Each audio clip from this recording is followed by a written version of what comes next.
Bem-vindo, todos que acompanham o estudo, a leitura das cartas de Cristo. Nosso grupo já está na carta 6 e faltam 100 páginas do livro para terminar. São 9 cartas. Nós já estamos comemorando, assim, quase o finalzinho dessa leitura, a primeira leitura. É o primeiro impacto das cartas na nossa vida e a partir daí, depois, a gente pode ver o que vem do que a gente se transformou com elas.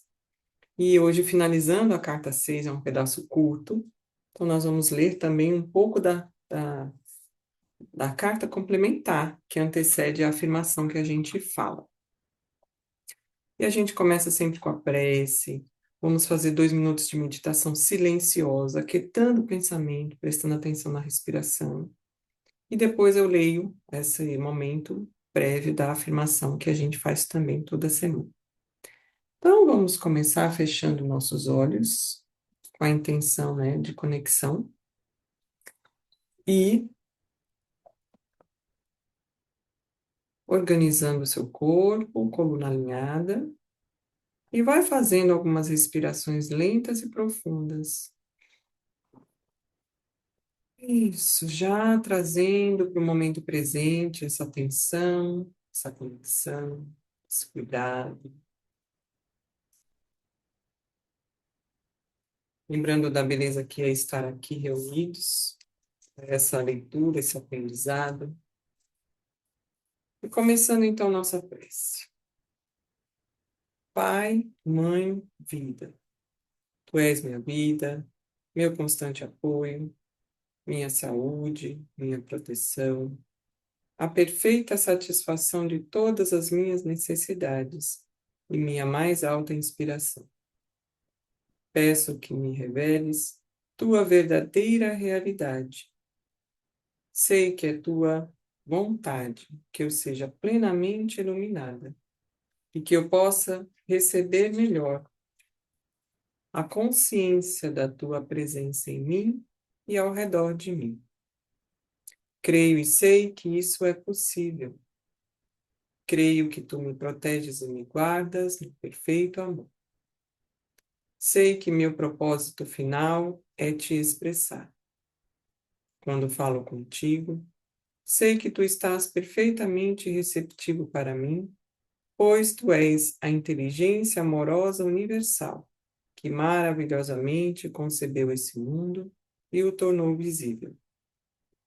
Sei que quando te peço para falar comigo, eu envio um raio de luz de consciência para a tua consciência divina, e que quando eu escutar, tu entrarás em minha consciência humana e virás cada vez mais perto do meu espírito, e meu coração ficará mais e mais receptivos.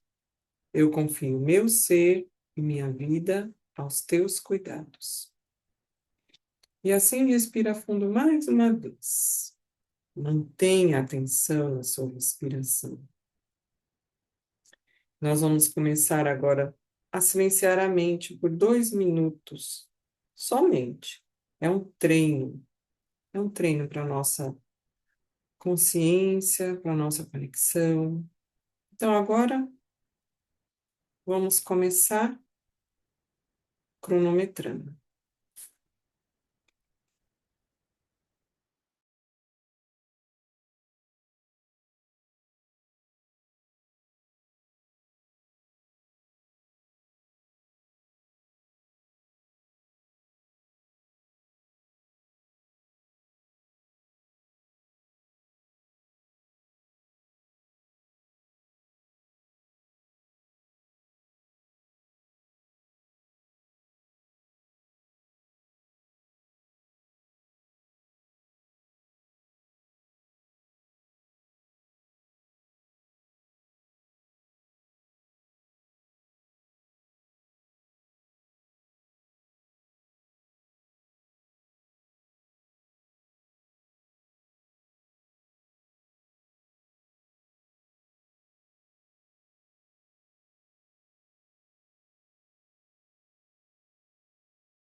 Mantendo os olhos fechados, respirando fundo, lenta e calmamente. Isso. Vamos agora fazer a leitura não só da afirmação, né? Mas do texto que antecede essa afirmação. E que então, hoje, a leitura vai se estender um pouquinho, então vocês podem abrir os olhos. Estou compartilhando a tela desse texto que antecede a afirmação que a gente fala toda semana. E o título dessa parte do livro das cartas complementares é Membros da Era do Amor e Paz, o Reino dos Céus sobre a Terra. Antes de explicar os princípios para os membros, vou refrescar sua memória no que se refere ao poder criativo da sua mente. Quando seus pensamentos se unem em padrões de pensamentos de desejo ou de intenção ou de finalidade, você cria uma forma de vida. Essa forma de vida é um projeto, um esboço elétrico da sua intenção, e o respectivo campo magnético da emoção atrai conjuntos de partículas de energia para transformar essa intenção de comando numa materialização visível.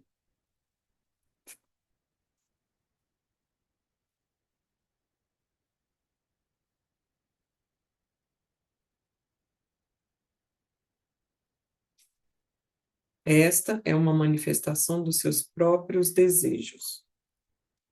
Como o seu conhecimento de si mesmo, de seu futuro são limitados, essa manifestação trará para a sua vida um lado feliz e um lado triste. Mas quando você primeiro se volta para a consciência divina em busca da verdadeira solução para o seu problema, e depois devolve essa solução para a consciência divina, para a sua perfeita manifestação na Terra, então você tem a perfeita manifestação da luz que não traz em si nenhuma decepção futura. Experimente buscar, antes de qualquer coisa, a orientação da consciência divina e de fazer disso uma constante em sua vida. Mesmo que você possa achar que não recebeu nenhuma resposta do divino, eu lhe digo verdadeiramente, se você permanece firme na fé, no futuro você verá as respostas virem para você de forma visível. Portanto, como membro do reino dos céus na terra, eu meditarei diariamente, começando com 10 minutos de meditação e passando para qualquer período de tempo que me seja adequado. Tanto quanto possível, deixarei todo pensamento de lado, aquietarei e silenciarei a minha mente. Com todo o meu coração, pedirei à consciência divina que entre em minha consciência e que a assuma, trazendo-me a sabedoria divina, o amor divino, a fim de que ele possa abençoar minha vida, todos os que se relacionam com ela, de qualquer forma, bem como todo mundo. Eu usarei esse tempo de união com a consciência divina para saber que todos os assuntos que levo para sua cura e resolução serão devidamente curados e resolvidos. Eu pedirei à consciência divina para que me dê a graça de saber que ela sempre responde às preces feitas com convicção amorosa. Como membro que auxilia a criar o reino dos céus, preciso deixar de lado qualquer pensamento de inveja. Preciso lembrar e afirmar que, como um filho da consciência divina, o Pai, posso pedir qualquer coisa que eu necessite ou queira, e que no devido tempo isso será manifestado para mim. Como um verdadeiro membro do reino dos céus, diariamente eu rejeitarei todos os pensamentos egóicos e os substituirei por aqueles de amor compassivo e incondicional, com os quais ajudarei a construir o reino. Diariamente repetirei para mim mesmo: eu me comprometi a ajudar a construir uma era de amor e paz, e todos os meus pensamentos amorosos são uma influência transformadora sobre a Terra. Preciso lembrar que o reino dos céus é um lugar de alegria e bom humor. Diariamente pedirei para tornar-me cada vez mais iluminado e elevado em uma adequada e espontânea alegria e bom humor, para auxiliar a iluminar os espíritos dos que me rodeiam. Diariamente, preciso lembrar que para superar o ego e fazer um profundo e significativo contato com outras pessoas, eu devo ouvir. Preciso controlar os impulsos do meu ego e ouvir, esforçando-me para compreender e empatizar com o que está sendo dito. Diariamente, preciso lembrar que para superar o ego, devo ser capaz de ouvir qualquer verdade sobre mim mesmo, sem querer retaliar ou encontrar desculpas. No reino dos céus não há maledicência, vingança ou ressentimento. Comprometendo-me a ajudar a construir o reino dos céus na terra, preciso superar todos estes impulsos do ego e substituí-los pelo amor incondicional. Diariamente preciso lembrar que no reino dos céus se sabe que o amanhã será perfeito, pois a consciência divina preenche as mentes e os corações de cada habitante no reino. Portanto, preciso evitar toda conversa alarmista. Eu não serei pego comentando as falhas dos outros. Eu não tolerarei que minha baixa consciência se detenha sobre os males dos governos e do mundo. Para construir o reino dos céus, devo me afastar de tudo que não quero ver perpetuado. Senão o reino nunca tomará forma, ou outros poderão construí-lo e eu ficarei para trás. Eu serei excluído pela consciência autoindulgente que construir diariamente. Ouvirei com amor todos os que buscam meu conforto e pedirei à consciência divina para inspirar-me com as palavras que curarão os seus males. Diariamente visualizarei e farei a afirmação seguinte, com amor pelo mundo e por mim mesmo. Afirmarei constantemente que, em razão da consciência divina iluminar minha mente, minhas afirmações serão poderosas e doadoras de vida. Eu visualizo que elas serão sementes de acontecimentos futuros. E assim eu afirmo. Diariamente eu abro meu coração e minha mente para a consciência divina superior para que me ajude a dissolver todos os impulsos egoístas do ego. Diariamente eu abro minha alma para receber a consciência divina para me ajudar a construir uma nova era de amor e paz no mundo. No reino dos céus, apenas o amor divino, a consciência divina, a alegria, o bom humor e a beleza da autoexpressão serão sempre sublimemente manifestados. Em cada canto do mundo, a natureza florescerá exuberante e harmoniosamente, fornecendo frutas e alimento para cada pessoa na terra. Toda pessoa será alimentada, todos serão vestidos, todos serão elevados em espírito e todos manifestarão a consciência divina de todas as maneiras, todos os dias. Eu ergo essa visão de felicidade para a consciência divina, onde ela será inflamada com a vida divina para a sua perfeita manifestação na Terra. Eu agradeço com amor a minha fonte, pois nesse mesmo momento tudo está começando a tomar forma no invisível. Obrigado, Pai. E assim a gente retoma aqui para a nossa leitura de hoje. Linda, linda mensagem que vem antes dessa afirmação, mostrando que tudo que a gente já leu, que tem a ver com a nossa disciplina do ego, a nossa força de pensamento, quanto que nós somos capazes de influenciar tudo na realidade, quanto que somos deuses e deusas criadores. Então, assim, mais uma vez, reforçando o nosso poder pessoal quando a gente desperta e trabalha para que ele se expresse, né, no mundo. Então, vamos começar com a carta 6, finalizando já os últimos parágrafos.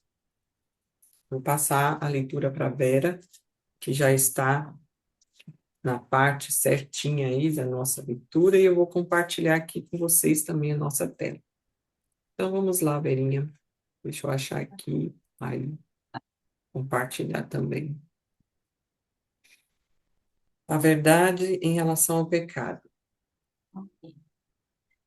É preciso compreender que, ao longo dos séculos, as pessoas sentiram que certas facetas do comportamento humano eram prejudiciais para o bem-estar dos outros. Elas tinham testemunhado assassinatos, roubos de mulheres e de bens alheios, causas de grande dor e sofrimento para a comunidade, tornando a vida difícil, às vezes intolerável.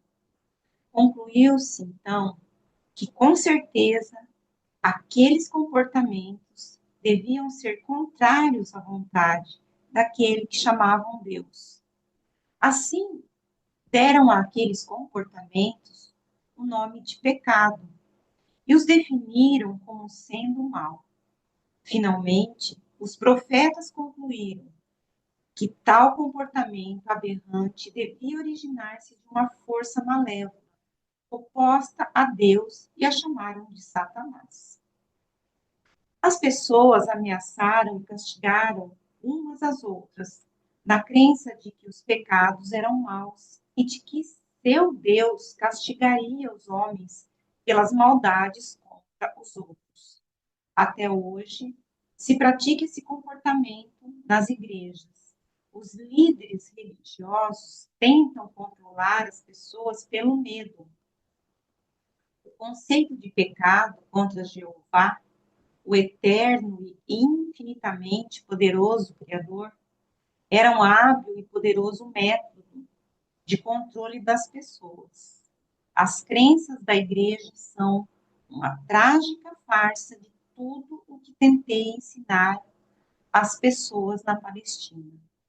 Moisés foi o primeiro que consagrou a crença no pecado e no castigo, na forma dos 10 mandamentos.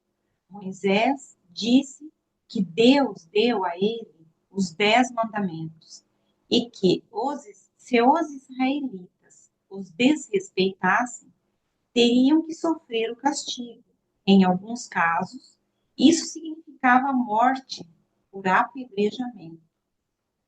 E ensinou que, se desrespeitassem as leis, estariam pecando contra seu Deus. A verdade exata é que Moisés foi ao monte para rezar, pedindo um meio para controlar os israelitas rebeldes.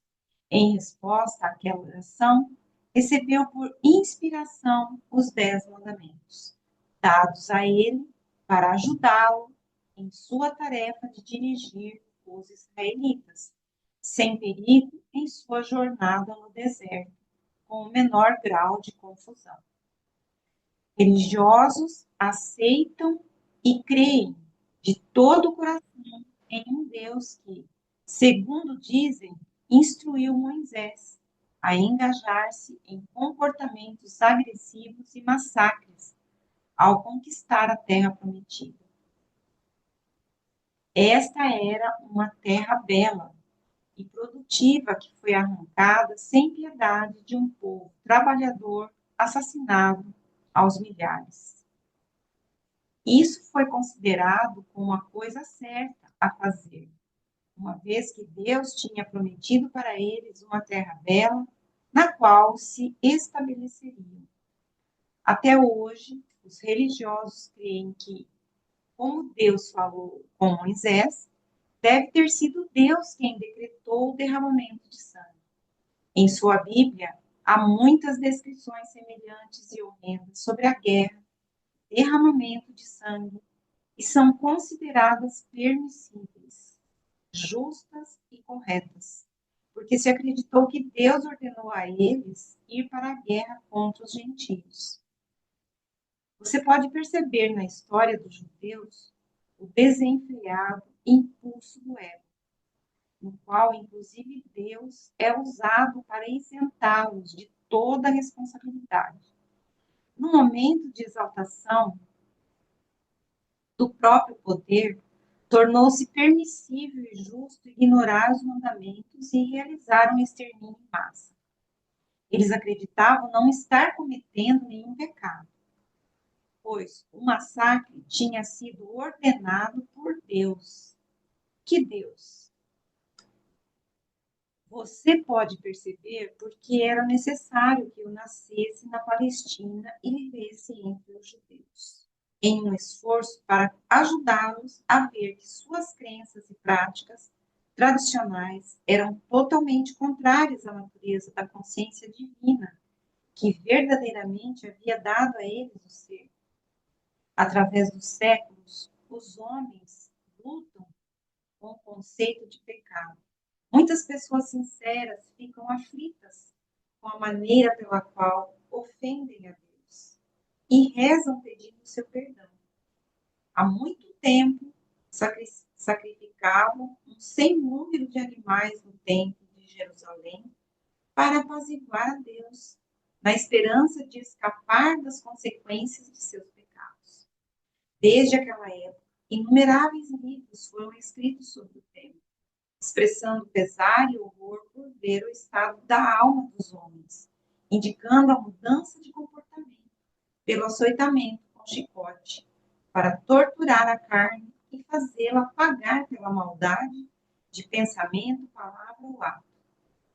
Muitos desses livros foram aplaudidos pelos cristãos em toda a Europa e guardados em arquivos de instituições religiosas.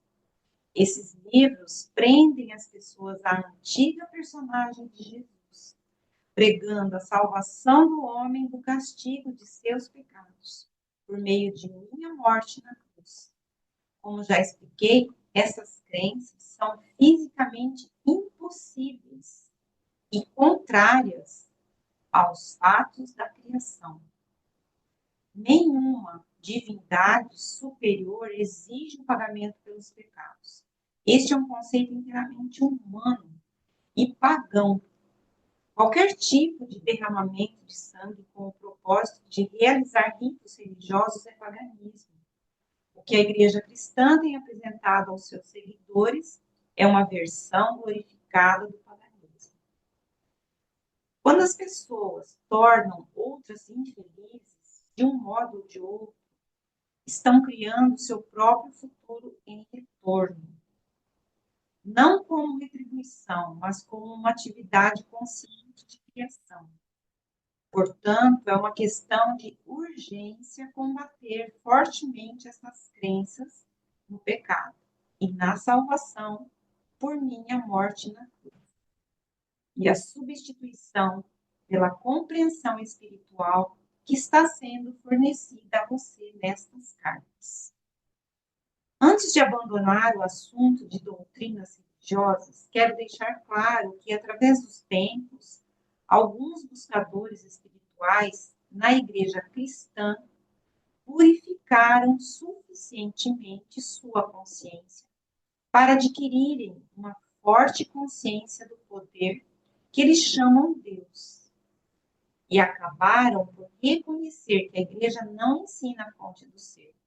Porém, somente uns poucos evoluíram espiritualmente o suficiente para irem além dos parâmetros das crenças religiosas e sentirem o influxo do poder.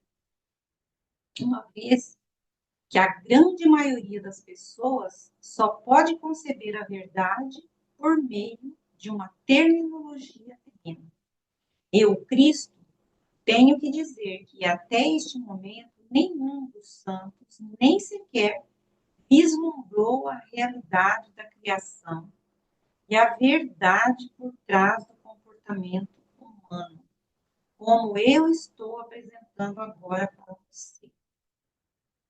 Sem dúvida, chegou o momento em que deve ser dita a verdade sobre o pecado e o comportamento humano, e o que as pessoas estão presentemente fazendo ao mundo e a si mesmas, com a condição de que você tenha abandonado completamente os mitos seculares da doutrina religiosa e esteja agora ansioso, receptivo e de boa vontade abrindo completamente seu coração às realidades da existência. Se não for assim, então o que tenho a dizer não terá nenhum sentido para você. Acredite-me, você não pode misturar as suas velhas crenças religiosas com a verdade da existência. Se tentar fazê-lo, pode estar seguro de que não estará vendo a verdade, mas apenas a sua própria adaptação, que pensa que aprendeu com essas páginas. Se você continua a busca pela verdade da existência, mas permanece em um estado de divisão de convicção, pode continuar a buscar, mas com um grande custo para si, despedaçado pela indecisão, pelo medo e por uma contínua incapacidade de perceber o verdadeiro significado do novo ensinamento. Suas percepções e evolução serão parcialmente obscurecidas por mensagens originárias do antigo condicionamento de sua mente consciente e subconsciente. Talvez você não perceba a enormidade de tal problema neste momento, porém, é um problema enorme, porque as suas profundas crenças atuais são a sua verdade atual, sobre a qual você constrói a sua vida. Elas são a sua realidade. Suas convicções e crenças fortemente enraizadas podem ser completamente ilusórias, porque se você crê inteiramente nelas em seu subconsciente, elas se tornam absolutamente irreais para você, mesmo que estas novas ideias, que contradizem as suas crenças, possam chamar a sua atenção. A sua consciência estará dividida e trará a você tremendo mal-estar e angústia. Lembre-se, a sua consciência é o tecido com o qual você elabora a sua vida. Este tecido de consciência é a base de cada resposta sua, para cada coisa que ocorre em sua vida mental, emocional e física. Sua consciência é sua realidade. Esta afirmação pode expressar-se de duas maneiras, e ambas são a verdade de sua existência. Sua consciência cria a sua realidade, sem distinção de quais sejam os feitos de sua vida terrena. Quando as pessoas acreditavam que a Terra era plana, tinham medo de aventurar-se demasiado longe nos oceanos, pois temiam que o barco caísse pelas bordas. As pessoas que acreditavam em uma terra plana viviam segundo essa crença. Quando Galileu disse que a Terra era redonda, foi considerado um herege.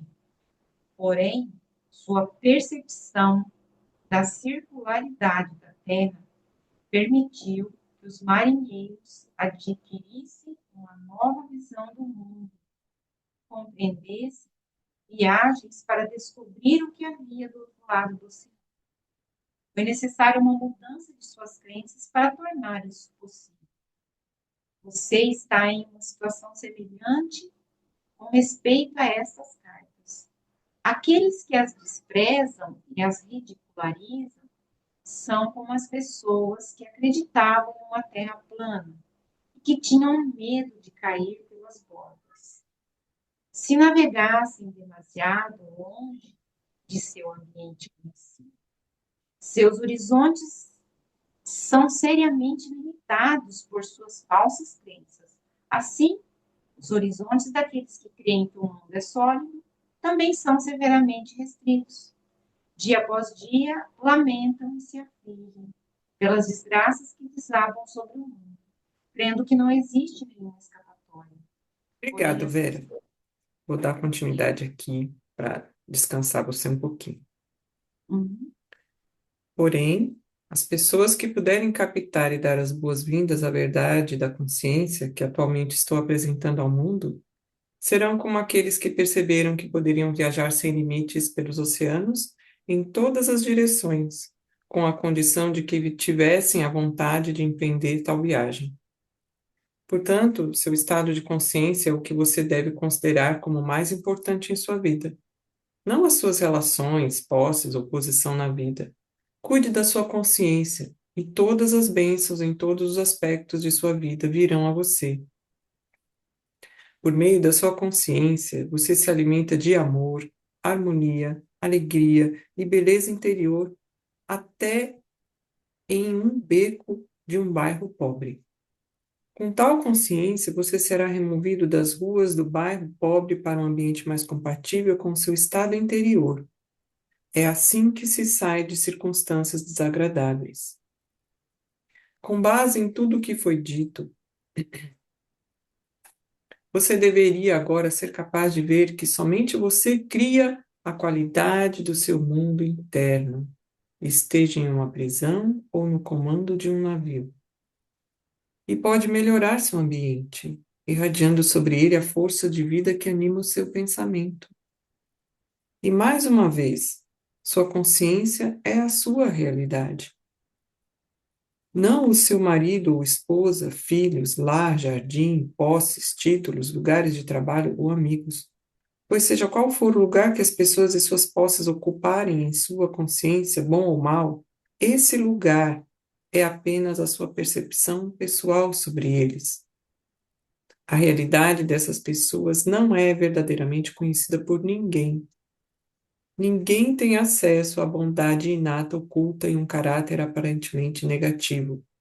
E também ninguém pode suspeitar dos impulsos e desejos ocultos de um ser humano aparentemente bom. Sua vida externa se apoia apenas em sua consciência. Ela não cria ou determina, nem pode fazê-lo, suas respostas conscientes. Você é o criador de suas respostas. Seu tipo de criação depende inteiramente de suas mais profundas percepções e crenças e propósito de existência. Além do mais, você pode a qualquer momento escolher desmantelar gradualmente o seu antigo mundo interior, com a finalidade de criar um reino interior mais harmonioso, de amor crescente, vitalidade e alegria, ainda que os seus objetos exteriores, pessoas ou posses, continuem sendo os mesmos.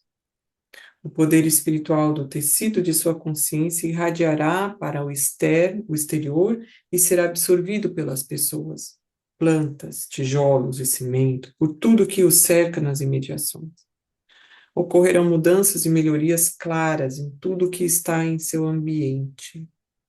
Este é o seu destino nessa vida, ou em vidas futuras. Chegar a essa plena e completa realização. Quando isso acontecer, você colocará o pé no caminho da maestria de si mesmo e então gradualmente avançará para tornar-se um verdadeiro mestre do seu mundo, da consciência humana, interpenetrado e assistido pela consciência divina. Eu, o Cristo, recomendo a você essa carta. Eu o pus na plena posse de alguns dos fatores importantes da criação que permitirão que você transcenda o ego, o guardião de sua individualidade, e volte à universalidade do ser, da qual você realmente veio.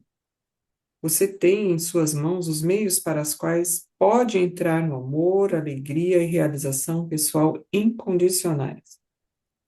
Lembre-se de que eu disse a você que anseio pelo progresso do viajante espiritual. Enquanto avança pelo caminho que tracei para você, haverá momentos de confirmação de que estou de fato com você em sua jornada. Você o verá. Conserve a sua fé nisso. Em todo momento, eu o sustentarei no amor divino, pois sou o amor divino em ação. Acredite nisso e encontre descanso em minha consciência que o envolve. E assim a gente termina a carta 6. Que lindo esse Termina. final. Sim, maravilhoso. Um sentimento assim de cuidado, de amor, de proteção que Jesus deixa, né? Para a gente se sentir acolhido, amado, protegido. como a natureza divina é, né? E aqui, gente, a gente compreende que somos co-criadores. Não tem mais por onde escapar, ninguém mais é culpado das nossas dores. Consciente ou inconscientemente, criamos tudo e podemos co-criar outras coisas agora que a gente escolher. Mas tudo passa pela meditação. A gente precisa meditar.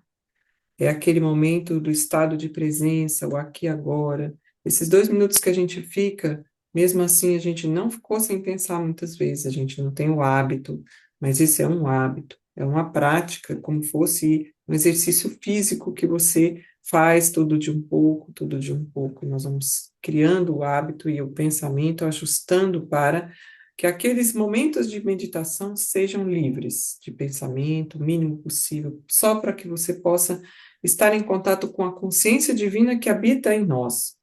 Porque a gente já falou, Jesus explicou, o pensamento, a emoção, é o ego, cobre toda a consciência divina que está em nós aqui dentro. E aqui dentro, que parece que não tem nada, que é um vazio, é onde mora a nossa consciência. E é aqui que a gente vai estar quando a gente medita na intenção de só prestar atenção na respiração. O ar entra, o ar sai, você só observa, que é para você ficar mesmo numa posição neutra e conseguir deixar o que vier na mente nem ficar, não dá atenção. O estado de presença, no aqui e agora, porque também o passado já passou e o futuro não existe, e é agora, com a consciência do agora, que a gente está em contato com a presença divina que somos. Então, parece que fazer duas coisas ao mesmo tempo não deixa a gente num estado de presença real. Nós estamos falando uma coisa, já pensando outra, ouvindo música e se alimentando, mas o que que é mesmo o foco da nossa atenção, do nosso estado de presença? É preciso estar no momento presente, concentrar, atentar para os nossos pensamentos, né? Orai e vigiai. Orai sim, porque a gente precisa estar em conexão, pedir a consciência divina que nos ajude, que nos dê essa condição de perceber a nós mesmos, mas vigiar nossos pensamentos, para que a gente não fique criando aquilo que a gente não quer criar. Então, nós temos as dicas, as orientações. O Cristo tem muita coisa aqui para falar, as cartas 7, 8 e 9, mas o que a gente tem de conhecimento já é muito suficiente para a gente dar uma mudada naquilo que a gente quer mudar na nossa vida. Ouvir os desejos do nosso coração, conectar realmente com o pensamento que a gente quer cocriar e trabalhar em nós mesmos. Então, assim, essa carta é um choque de realidade. Nada é de fora, tudo é de dentro para fora. Pois é. Então, semana que vem, carta 7, e a gente termina aqui com muita gratidão, muito, muito amor no coração, né? Eu me sinto muito leve, muito grata pela presença do Cristo nesses momentos, conosco e em toda a humanidade. Então, a gente se vê semana que vem. Um abraço para todos.